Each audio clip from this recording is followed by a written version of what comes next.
Hello guys, कैसे हैं आप सभी। आई होप कि आप लोग मस्त हो गए। तो आइए चलते हैं, शुरू करते हैं। आज का हमारा क्लास है रासायनिक अभिक्रिया तथा समीकरण। ये जेक मॉडल का पेपर है और यदि आप लोग इसको जानते हैं ये सब क्वेश्चन को, तो आप लोग रिवीजन कर लीजिए और नहीं जानते हैं तो याद कर लीजिए। इसमें आप लोगों का ही फायदा है।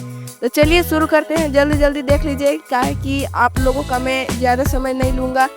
हमारा चैप्टर पहला है रासायनिक अभिक्रियाएं तथा समीकरण। तो पहला क्वेश्चन है, वायु में जलाने से पहले मैग्नीशियम रिबन को साफ क्यों किया जाता है। इसमें मैं ज़्यादा समझाऊंगा नहीं, इसका डेफिनेशन देख लीजिए या उत्तर समझ लीजिए।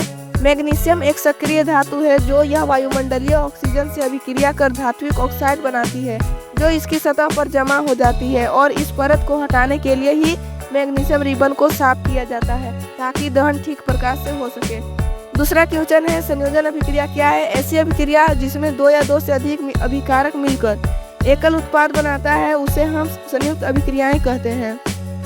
जैसे ए और बी को जोड़ेंगे तो ए बी का तैयार होगा। तो हमारा तीसरा क्वेश्चन है, वियोजन अभिक्रिया क्या है। वह अभिक्रिया जिसमें एकल अभिकर्मक टूटकर दो या दो से अधिक उत्पादों का निर्माण करती है उसे हम वियोजन अभिक्रिया कहते हैं। जैसे सी प्लस ओ कोबाल्ट ऐसे समझ लीजिए, या फिर ए बी को तोड़ेंगे तो ए और बी का निर्माण हो जाएगा। हमारा चौथा क्वेश्चन है, अवक्षेपण अभिक्रिया। अवक्षेपण अभिक्रिया वह अभिक्रिया है जिसमें अवक्षेप का निर्माण होता है, उसे हम अवक्षेपण अभिक्रिया कहते हैं। जैसे Na2SO4 यानी कि sodium sulphate plus BaCl2 barium chloride, arrow BaSO4 barium sulphate और 2NaCl यानी कि नमक का तैयार करता है। हमारा पांचवा क्वेश्चन है, विस्थापन अभिक्रिया क्या है।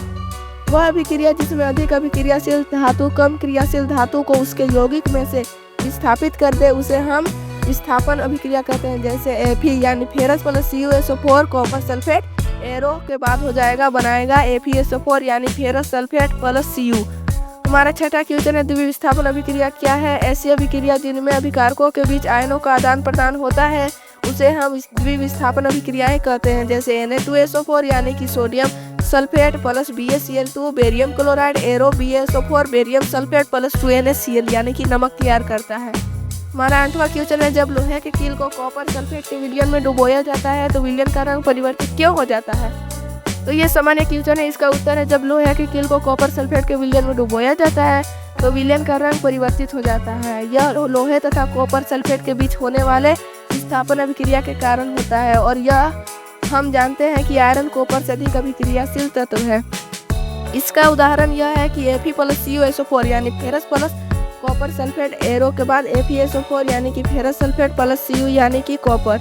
ऊष्माक्षेपी रासायनिक अभिक्रिया क्या है। ऊष्माक्षेपी वह अभिक्रिया है जिसमें क्या उत्पाद के निर्माण के साथ ऊष्मा भी उत्पन्न होती है, उसे हम ऊष्माक्षेपी अभिक्रिया कहते हैं। जैसे CH4 plus 2O2 arrow 2CO2 plus 2H2O यानी कि CH4 यानी मीथेन प्लस 2O2 यानी कि 4 ऑक्सीजन है और इधर CO2 यानी कार्बन डाइऑक्साइड है और 4 हाइड्रोजन है और 2 ऑक्सीजन है।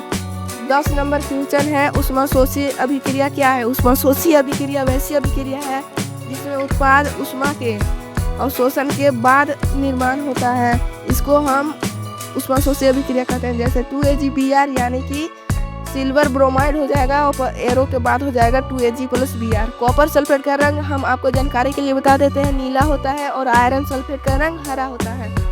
हमारे 11 नंबर क्वेश्चन, उपचयन अभिक्रिया क्या है। उपचयन वह अभिक्रिया है जिसमें किसी पदार्थ के साथ ऑक्सीजन का संयोग होता है, उस अभिक्रिया को हम उपचयन अभिक्रिया कहते हैं। जैसे 2Mg प्लस O2 यानी कि ऑक्सीजन इसमें जुट रहा है तो 2MgO बनाएगा, जिसमें ऑक्सीजन में जुड़ता है वो अपचयन हो जाएगा। तो हमारा 12 नंबर क्वेश्चन है, अपचयन अभिक्रिया क्या है।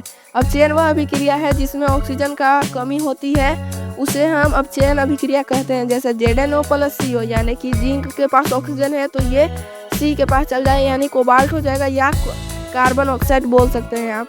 तो हमारा 13 नंबर, तेल तथा वसा युक्त खाद्य पदार्थों को नाइट्रोजन से प्रवाहित क्यों किया जाता है। इसका उत्तर हम लोग देख लेते हैं। तेल तथा वसा युक्त खाद्य सामग्री वो उपचयित होने पर विकृत गंधी हो जाते हैं तथा उनकी गंध तथा स्वाद बदल जाते हैं। तो ना हो तेल सके तथा और वसा खाद्य युक्त सामग्री को नाइट्रोजन से इसलिए प्रवाहित किया जाता है ताकि सामग्री का उपचयन है। और हम आपको जानकारी के लिए बता दें कि ये जेक मॉडल पेपर है, इसे तुक्के में मत लगाइएगा, इसे आप लोग याद कर लीजिएगा। और हाँ, एक जरूरी बात, इस पाठ में आप निम्न रासायनिक समीकरणों को संतुलित करना भी सीख लीजिएगा जो कि आपके किताब में है। Thank you.